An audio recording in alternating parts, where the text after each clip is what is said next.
I'm Julie, Fei-Fan Balzer, and today I'm going to take you through 10 amazing features of the ScanNCut DX that I think you're going to love. So you'll notice that the new ScanNCut is the one in back. It's the light blue one, and it's larger than the old ScanNCut. So that's good. Bigger and better.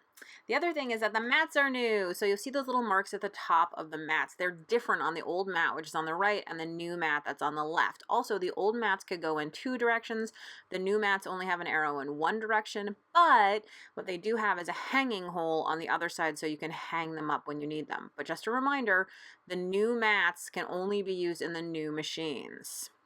Now, look at that screen. It goes up, it goes down, it goes up, and it goes down. So they've taken away the H-frame and made a really easy screen that really does go up and down just with a little bit of push and pull. I love it.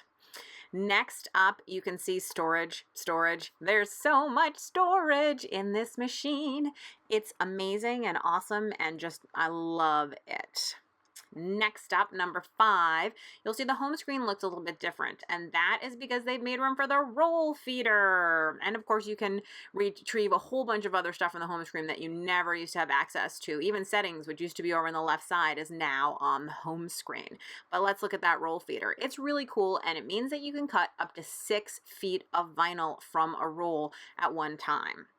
Now, there are 2 kinds of blades. There's a black auto blade, and this is the blade that you'll use for almost everything that you're going to be doing with your ScanNCut. Then there is the gold or tan thin fabric auto blade. That is only for thin fabric.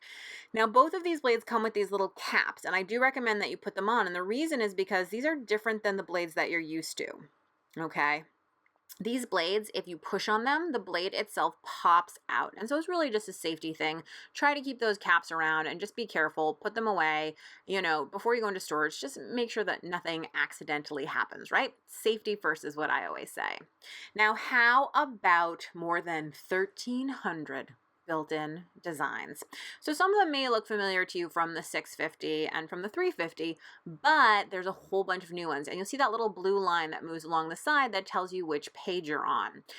There are a lot more intricate designs. There are all kinds of additional designs. In almost every section you can find new designs kicking around. 1,300 designs is more designs than they've ever had in a ScanNCut, and I love a lot of the new designs, including single line font for drawing, single line font for embossing and drawing. So cool.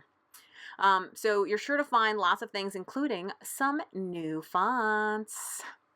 Now, how about being able to read PES files directly? That's right. You don't have to push a ScanNCut button. You don't have to do anything. Your machine can read the PES files. And now it is whisper quiet. I did not adjust any of the sound on this machine at all. That is the actual sound of the new ScanNCut. Unbelievable.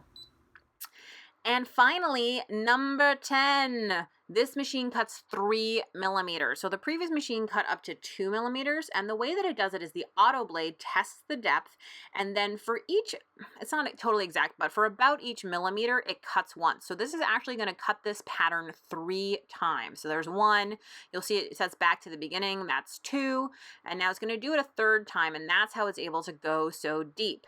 And you'll see that when I pull it off, it has perfectly cut this beautiful foam. Thick foam, right? And now I did, of course, tape down my material to make sure it didn't move because it was going through so many times.